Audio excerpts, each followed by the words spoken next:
नमस्कार, आपण पाहत आहात न्यूज स्टेशन सोन मराठी।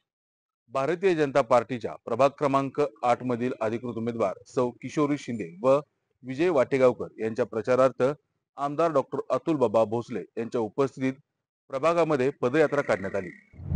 कराड नगरपालिकेच्या निवडणुकीमध्ये प्रभाग क्रमांक 8 चे भारतीय जनता पार्टीचे अधिकृत उमेदवार सौ किशोरी अतुल शिंदे व विजय पांडुरंग वाटेगावकर यांच्या प्रचार कार्यालयाचा शुभारंभ आमदार डॉक्टर अतुल बाबा भोसले यांच्या हस्ते करण्यात आला।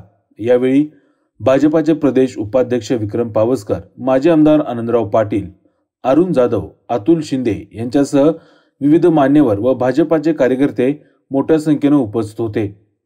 या प्रचार कार्यालयाचे उद्घाटन झाल्यानंतर प्रभाग क्रमांक 8 चे उमेदवार सौ किशोरी अतुल शिंदे तसेच विजय पांडुरंग वाटेगावकर आणि भारतीय जनता पार्टीचे नगराध्यक्ष पदाचे उमेदवार विनायक अण्णा पावसकर यांच्या प्रचारार्थ प्रभाग क्रमांक 8 मध्ये आमदार डॉक्टर अतुल बाबा भोसले तसेच सर्व मान्यवरांच्या उपस्थितीमध्ये पदयात्रा काढण्यात आली। या पदयात्रेमध्ये महिला, युवक व कार्यकर्ते मोठ्या संख्येने सहभागी झाले होते।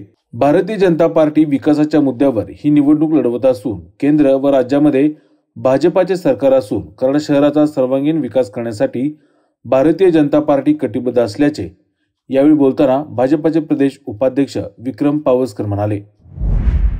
कराड नगर परिषदेच्या निवडणुकीदरम्यान कराडचा सर्वांगीण विकास व्हावा हा प्रामुख्याने मुद्दा असेलच।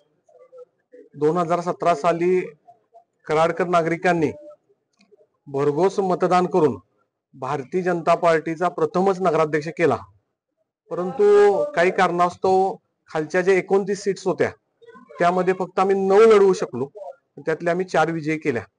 त्यामुळं खाली सत्ता नसल्यामुळं कोणतीही कमिटी ही भारतीय जनता पार्टीच्या ताब्यात नव्हती, त्यामुळं प्रामुख्याने आम्ही विकास करू शकलो नाही।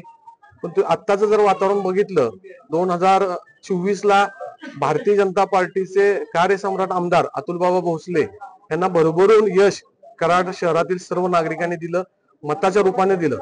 त्यामुळं अतुल बाबांच्या माध्यमातून असेल राज्यात, केंद्रात ही भारतीय जनता पार्टीची सत्ता आहे, याचं माध्यम आम्ही होऊ आणि त्या माध्यमातून कराडचा सर्वांगीण विकास ही 100% आम्ही करू।